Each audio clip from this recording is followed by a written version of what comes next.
Hey, I'm Helen. And I'm Greg. Welcome to the Eater Upsell, where we talk to chefs, authors, and all sorts of other people we love about the food world. This is a podcast-style show, so please pop in your headphones and give this a listen in the background. And if you like this, remember to subscribe to the Eater Upsell on iTunes or the podcasting platform of your choice. I live across the street from one of the oldest diners in New York City. It's called Tom's Diner, and it's in Prospect Heights, Brooklyn.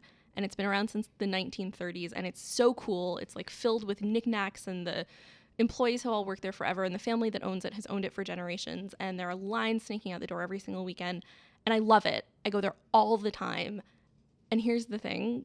The food is actually terrible. It's terrible. Yep. It's terrible, and I don't care because the restaurant is amazing. Mm-hmm. So I have a theory about this, and there are places like this that I have in my life that I love very much as well, and I feel like some of them are kind of famous, places that get written about and people go to them, and I feel like the word is that a lot of people go to these places and they say the food's good though, because I think that it's like a conflation of how special this place is, and if a place is special, then the food must be good. I think you're right. You've hit on this. It's the language that we use to talk about restaurants and their quality is almost always about the food. Mm-hmm. You say, oh man, that place is great. That means the food is really good. Yeah. And I think Tom's is great. I would say, oh man, that place is great about Tom's. And I wouldn't mean that burger is the burger to end all burgers. What I mean is that place, the entirety of that place is great. Yeah. We should liberate ourselves from the tyranny of only measuring things by their food. Yeah, 100%. It's funny, though, because people will go to some shitty restaurant that's really hot and like a club or something, or, a place that's like a scene and think that it's cool because it's a scene, or that, it's a celebrity hangout, or there's a good vibe, or that's, you go and you go with your friends and you have a party or whatever, and they'll be like, oh, food, who cares, Yeah. It's like almost like some double standard or something. Well, you want to like the food, I think. But it is a double standard. It is. It speaks to the different ways that I think eating food hits us in an emotional way. Right. Like if you're going to a club, one bottle of Grey Goose with some like shitty cranberry juice in a carafe is just the same as any other one. But, one restaurant's mac and cheese is really different from another restaurant's mac and cheese. If a place is soulful, if it's rich with history, that, well, then its food must be pure of spirit and as well. Good. And good. Yeah. So that's what it is. But deliciousness is not the only vector. Yeah. Yeah, exactly. I remember there was this place in Brooklyn, in this neighborhood of Greenpoint, and right when I moved in there, this is like 8 years ago, there was this mom and pop diner, kind of like Tom's, it sounds like. This corner diner. It was in a million movies, and the people that ran it were literally in their mid-80s. Went in there, and it had all these fans in the neighborhood. They loved it. And the food was, it was like not just bad, but like you see them making it and you're like, I hope I don't get sick. Like you see what they're doing, and it's just this couple behind a counter with making you milkshakes and weird hamburgers, and it doesn't taste good. It looks like, they're maybe not up to code, up to standards. But you're participating in a story. Right. And that's magical. Yeah, it's like your grandparents are making you something. Yeah. So anyway, I agree with you 100%. There's a reason to love that, and there's a reason to go there and support these places. But you can maybe admit that the food's not good, and it's not where you go there. I would like to be able to be honest about it, But then on the flip side, you have these places that give every impression of being atrocious, that are these kind of clubby restaurants, or like they have giant oversized Buddhas in the lounge, or they have like a 14 martini menu, none of which are actual martinis. And people will sort of make a real point of saying, but the food is actually really good. Right. The vast majority of the time that someone says, oh, but the food is actually really good to me about a place, it turns out it's not. Never. That good. I mean, it's not going to be bad, but right. You can't really mess up like popcorn shrimp. But there's one restaurant that really blew me away.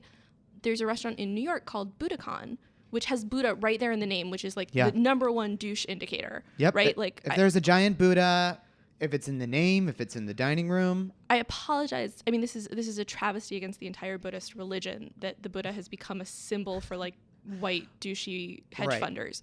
But Budokan looks like it should be terrible. It's huge, cavernous. It seats like 500 people. They filmed a scene from the Sex and the City movie there. I mean, it's in the meatpacking district. It's filled constantly with the worst humans in New York. The food is spectacular, Greg. It's so good. Like, it's legitimately not even graded on a curve against the like douche indicators of the restaurant. It is objectively a spectacularly good restaurant. Wow. I mean, that's very smart from a business perspective. Completely over-deliver, you know? Yeah. Where people don't expect it. They have these edamame dumplings that I dream about. And I know you're a huge dim sum connoisseur. This is true. And certainly these are more expensive than the average dim sum dumpling in Chinatown or in Flushing, Queens, but they are perfect. If somebody says, I really want to go to like a douche nozzle restaurant and have like a Red Bull and vodka, I know I can get a really good dumpling if we go to Budokan. Oh, man. At some point in the next few months, I'm going to tell you that I want to go to a douche nozzle restaurant. And I will take you to Budokan. Yes. Yes. It's going to happen, Greg. We're going to make it real. Woohoo. All right. We said douche nozzle. So not too long ago, we talked to Chef Dan Barber, who runs Blue Hill and Blue Hill at Stone Barns. And the day that he was here in the Eater Upsell studio was the day he found out that he was nominated for not one, but 2 James Beard Awards. And he actually just won those Beard Awards. But he didn't know it at the time. So let's see what he had to say. How do you deal with award stuff? I mean, you've won awards, you've been nominated for a bunch, and, you know, do you get nervous about it? Do you, like, zone it out? Do you even know what, you know, are you aware of it? I get very haughty and arrogant. I get these T-shirts made. It's I don't know. I'm okay with you know, it depends on the award because some of them like this, the vectors all point to me, and like I really don't love that. I mean, of course, I have an ego, so I'm like does well for me. But the part that doesn't do well for me is the like you know there's the team, the family of Blue Hill, which is essential to any good restaurant or any restaurant at all. It's it's all about the symbiotic nature of how everyone's working together and everything. But you can't say it enough because it's just the team is everything. And so when I get awarded for something that I feel like I deserve only partial credit for, it's like that's so that makes me feel not upset, complicated, right? It's all complicated. But it was the whole restaurant. Yeah, that's what I'm saying. This one I'm feeling great about because these Stone Barns has been open now 10 years. So we've been working very, very hard and changing everything about the restaurant since the day we opened. We've really gone through huge flux changes that just have, I think, improved the restaurant over time. And so I'm thrilled to be recognized for it. So Stone Barns, 10 years old, and Blue Hill, Manhattan, is 15 years old? Yeah, exactly. Yeah, right on. Which in restaurant years is like 1,000. In today's world, yeah, I guess so. Yeah, it doesn't feel that way. I mean, the thing about it is the change. It's like we do. I mean, I do have a team that's hungry, and the industry itself is in flux, as you know better than I do. And so it's nice that we have support to try out new things and do different ideas that keep a place alive and keep a pulse and like Wasted is one example of that. But if it's really, there's smaller examples throughout the course of a week that just end up amounting to feeling that the place is alive. Wow. How did you get into kitchens? You went to culinary school. Did you work in a kitchen before that? Or? Yeah. I had worked for a while. I was just kind of like trying to make some money in college sort of thing. And I didn't know what the hell I wanted to do after college. And so I was still cooking because I actually wanted to bake bread. Last night, Nancy Silverton was a visiting chef at Wasted. She fired me from the bakery at La Brea Bakery in Los Angeles in 1991 or 2 or whatever. She was, instrumental in my becoming a chef because I was really gunning I didn't love the whole cooking thing, and I was really fascinated with bread, and I thought it was really good, and I was terrible, and so she fired me. So that's why I ended up just like cooking to figure out what I wanted to do, and here I am. What was it about bread that attracted you? I just loved it. Bread. I mean, I was just like a bread fiend. I sort of still am, and I'm glad because in my book, Third Plate actually ends up being sort of about wheat. I mean, wheat ends up, if there's a main character, it sort of ends up being a character, and it's the donkey in the book. It sort of carries the story, wheat, because if you follow the history of wheat, you sort of follow the history of agriculture in this country, and even in many ways in the Western world. So like, I was lucky that I I had this fascination because I had a hunger for bread, and it stayed with me. Well, what does it mean to be bad at bread? Oh, yeah. Well, I was bad. It's hard to be bad at bread, but I accomplished this very well. I would have gotten a James Beard Award for bad at bread. outstandingly bad at bread. And I was that person. Was it just like... it was like the recipes and stuff. And I was always so tired. Like I just, the thing, like the night shift, just, in defense of me, like I was cooking in the mornings to earn money. I was cooking at Nancy's restaurant, Campanile, in the morning. So I was like a short order breakfast guy. So I was like, go from the bakery to the thing, and then I try and sleep in the afternoon before I had to go back to the bakery. It's just hard. It was bad. It was a bad scene for me. Time to make the donuts kind of. Yeah, exactly. mentality. No, I actually woke up saying time to make the donuts. And so when are we talking about here? Is this like the 90s? Yeah, early 90s. Yeah. So you went to LA, but you grew up in New York City, right? Yeah. And I'm born and raised here. Yeah. And you went to school also on the East Coast, right? Yeah. I went to Tufts University. So I was just cooking a little bit in college. Started this like catering company in college with a friend. No way. And we like did a lot of really cool stuff. What did you make? We used to do these like huge parties, like dinner parties, and everyone would come in and like have to give $20 when they entered, and we just did these like tasting things that we passed around the room, and it was great. It was really great. Do you remember any of the menus? I remember making lots of ravioli. Like I was like the pasta guy. So bad at bread, good at pasta. Well, back then I was pretty good at pasta. I think we were buying the sheets of pasta, so it was really just like forming the dough. I was forming the ravioli. I don't know if I was making my own dough. I may have, but we got to be very popular, so I had to like economize. Wow. Or streamline or food process, whatever you call it. Efficiency. Yeah. We were okay with that. Yeah. Totally. I saw somewhere that you worked at Boulay. How did you get there? Well, I went to LA and then I was up in Berkeley and San Francisco, and then I came back to New York and I worked at a restaurant that you never heard of called Lux, which was really great at that time. This was 1990, maybe 3, 4, and it went out of business, and I was looking for something not so long term, and Boulay I knew was going to close within a year, and I thought that'd be a good place to go, and he had an opening, and so there I went. Yeah. Wow. Yeah. Were you working with anybody that you would kind of know later in life? I mean, all of them, the whole kitchen. I mean, everyone through that kitchen. I came a little bit late, I guess, but the amount of cooks that became chefs out of Boulay Kitchen is unreal. I mean, it's endless. His influence is just. I mean, it continues to be felt now in this generation. But Brian B. Strong, I worked next to, he ended up working at the Harrison in New York, and now I got a great restaurant, working a great restaurant out in Napa Valley. But there, Bill Yosas I worked with, him. He went on to be the White House pastry chef. There are a lot of cooks in that kitchen that were fantastic and continue to be.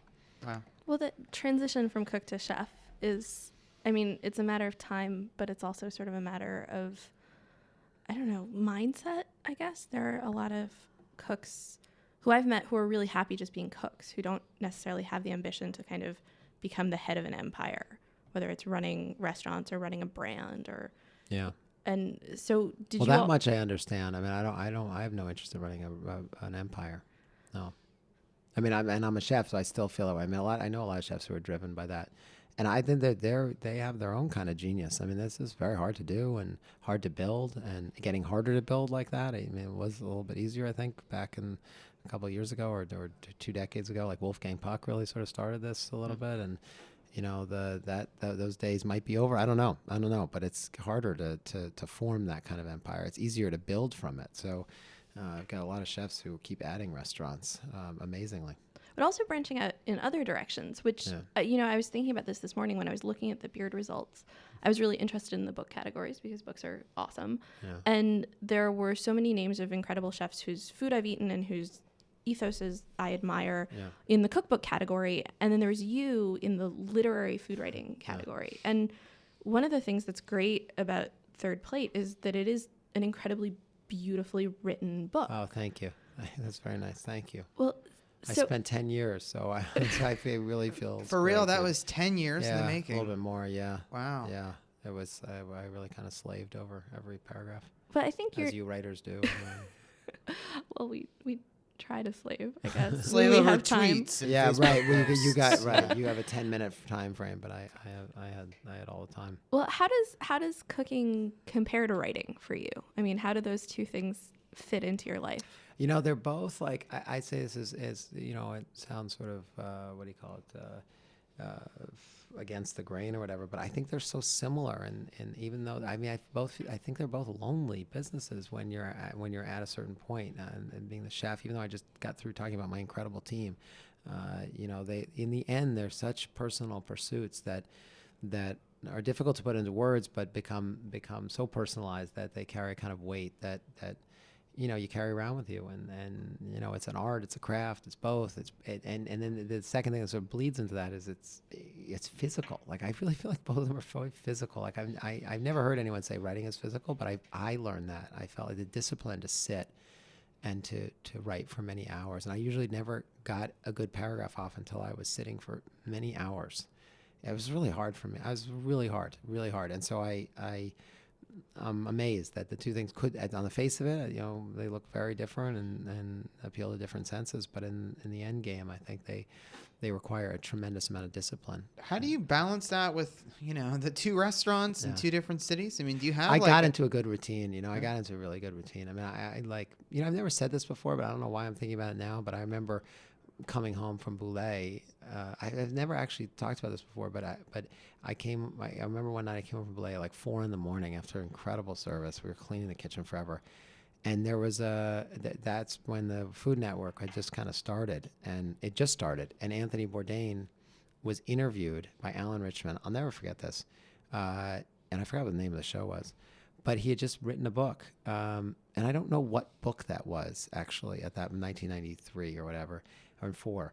And he was talking, and so Alan asked the same question: how do you do it? How do you be a chef, and how do you write?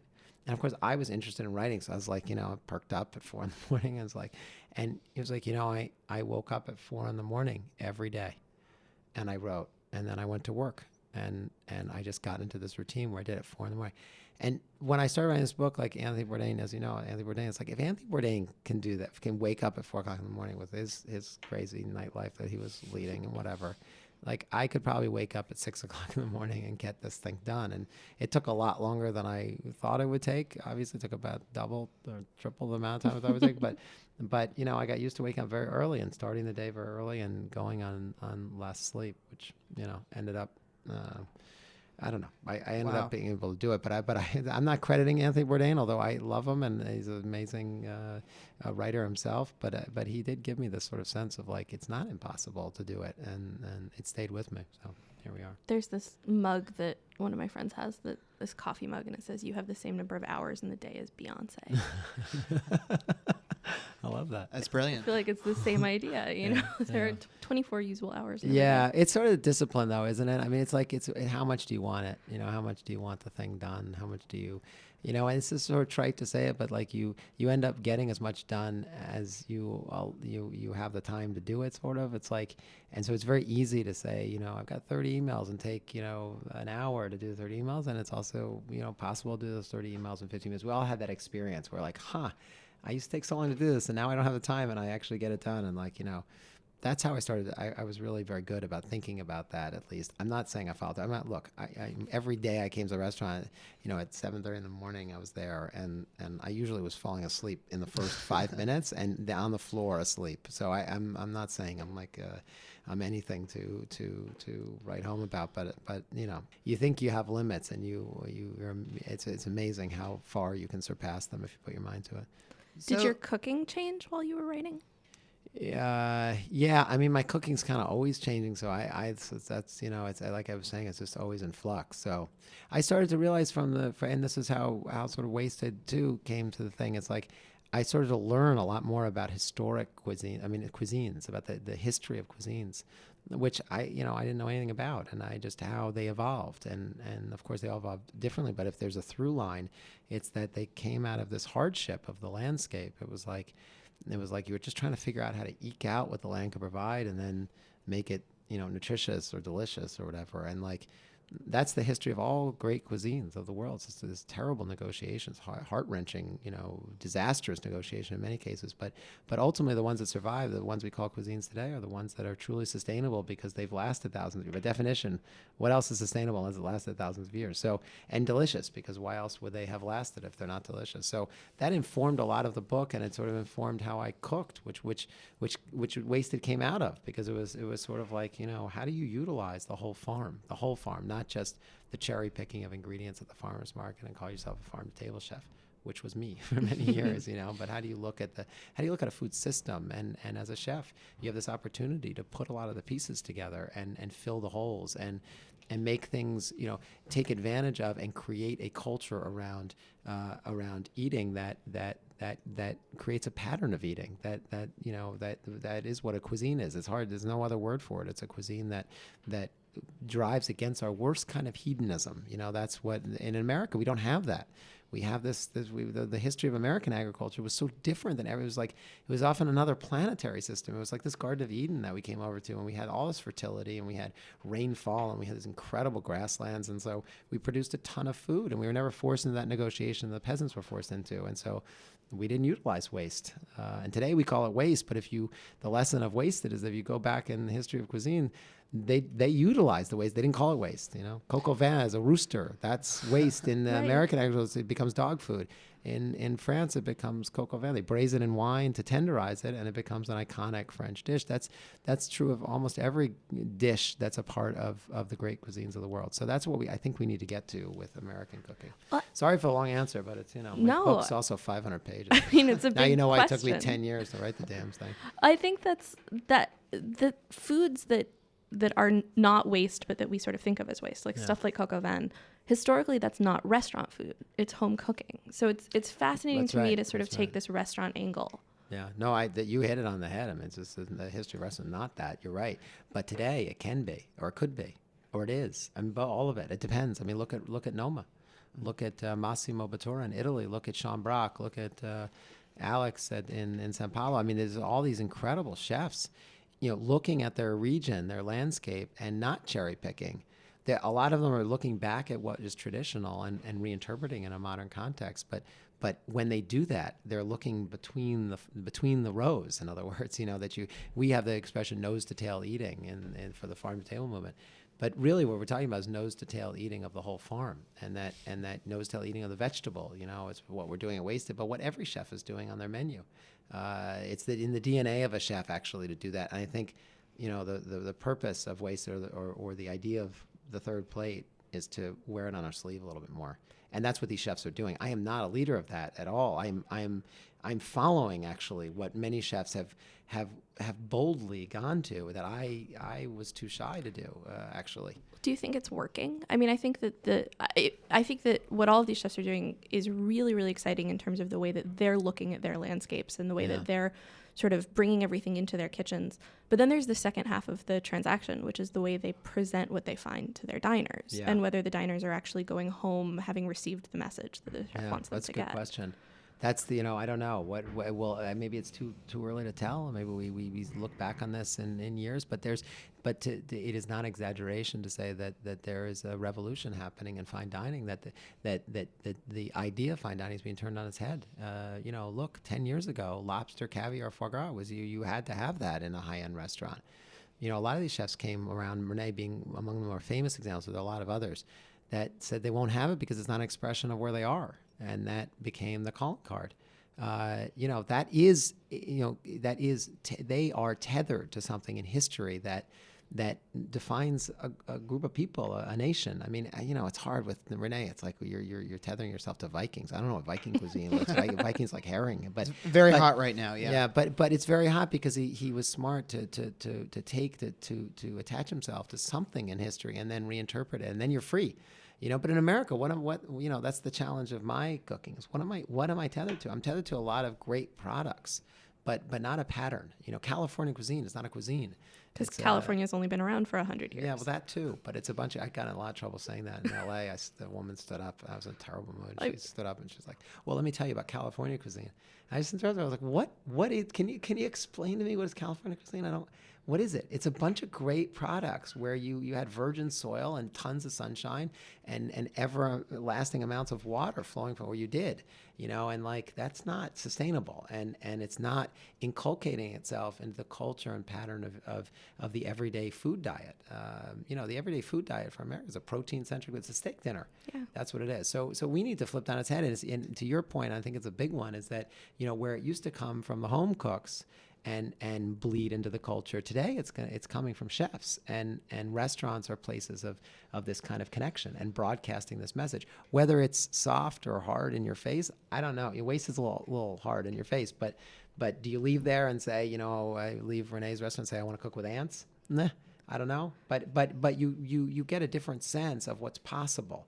And it's, I think, a lot more approachable, maybe the ant example aside, but it's a lot more approachable than lobster, caviar, and foie gras. And in that sense, it makes the restaurants a paradigm of cultural importance at the moment. And that's what restaurants have become. So with the Wasted pop-up, what was the inspiration to make it collaborative? Not just because of everything everything I've just said is why I would say Wasted couldn't be called Blue Hill, because all these chefs are doing it. Like I am doing it, but I actually don't think I'm doing it enough. So it was like part of that too. Is like that when I say it, I'm saying like they're looking at the nose to tail of the vegetable, and they're putting it in a ravioli and selling it for $17. Yesterday's vegetables, but they don't call it Wasted ravioli. They call it ravioli with sauce, and it's $17. Wow. But so we have our pasta interpretation, but we're calling it for what it is. We're wearing it on our sleeve, and that's a new idea. That's a new take on it. But but all the ideas are the same. It's unbelievable. Every day, it's almost comical, like a bad comedy. Every chef that's visited, we have one every day. I've come to sort of proudly with like a kind of twist on something I thought I had kind of invented. For example, the other night, we're serving skate wings on the menu, skate cartilage. So after the meat is removed, that's funny, right? Yeah. So just the bones that are fried, we make them into the shape of potato. What do you call it? French fries, and we serve it as tartar sauce. So I'm pretty psyched about this, because I thought we really figured it out. And I went to Danny Bowen, who was there that night, and I showed him the dish, and he said, he gave me the Cantonese word for it. Like it's in all these dishes. And I had the same experience with, we're making these burger buns we're making these burgers from the leftover pulp from Liquiteria's juice. And Paula at Balthazar is making us these buns from rehydrated old bread. I mean, the buns are incredible, but they're from old buns, right? Wow. I mean, this is incredible, right? I thought it was like the most fucking brilliant invention. And then I brought over Dominique Cantel. I was in the middle of explaining it to him. He said, "Oh yeah, my grandmother used to make those for me every morning for breakfast with a little milk and sugar." It's like, and I did the same thing with Dan Hum with this broth. He's like, "Oh, my grandmother used to make that." It's like, wow. It shows you that there's nothing new in the world. None of it's new. Now I feel like I'm gonna start looking at menus, being like, "Can you spot the waste?" Or like, and you will be able to if you. I totally subscribe to that, because I'm thinking of it now in a different way, because I've now trained myself the last couple of months. Well, I think there used to be this spate of articles where it was like the ways restaurants are trying to fuck you over, and it was like never order their frittata at brunch. But it's like, no, of course order the frittata. Like help them use everything. That's a great. I'm going to use that line. That's right. That's right. Well, we used to be that goes with the thing. We used to be very shy about it. We are still we're too shy about it. And in fact, we should be wearing it on our sleeve. That's why it's an industry event. And I didn't want to call it Wasted. My brother and my sister-in-law felt the same way. We wanted this to be, who are my co-owners, they wanted this to be, industry, and wanted all to share in what we do every day and push it. Well, I think Wasted is fun, though, because as a word, it means a lot of different things. And it's exciting to reclaim it and to kind of give it a positive connotation. I mean, it's financially efficient, it's environmentally sustainable, and it tastes really, really good. Yeah, it puts into action thank you, but it puts into action what feels like an overwhelming problem. It's nice to, it's relatively easy to for me to sit here and say, we're such a wasteful society. America's so wasteful, and I can give you the stats, and we can be done. And the conversation will last about, or the impact will last as long as this conversation. You'll probably use less paper towels at lunch today, but like, where does that go? So that's the opportunity of restaurants increasingly, is that we have this. We somehow we have this bully pulpit chefs. I don't know where it came from. Yeah. Cultural icons. I have no idea. Like it's used to be churches, and now it's chefs. Now it's chefs a little bit. I guess. I mean, it's obviously it overstates it, of course, but I mean it to overstate it, because maybe we're headed in a direction where, the power of not, it's not the chef who talks who writes the book. It's the chef who cooks the menu.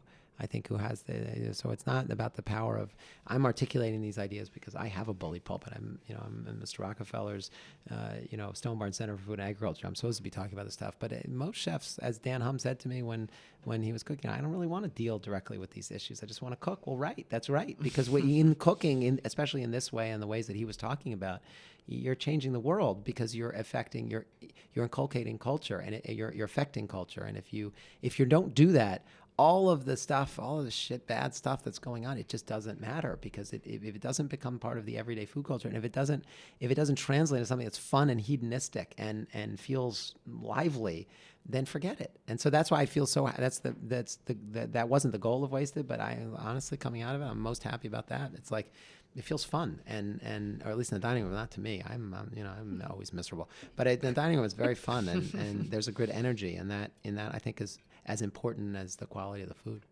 Awesome. So we have a few questions slightly unrelated to that. It's something we like to call the lightning round. Oh shit!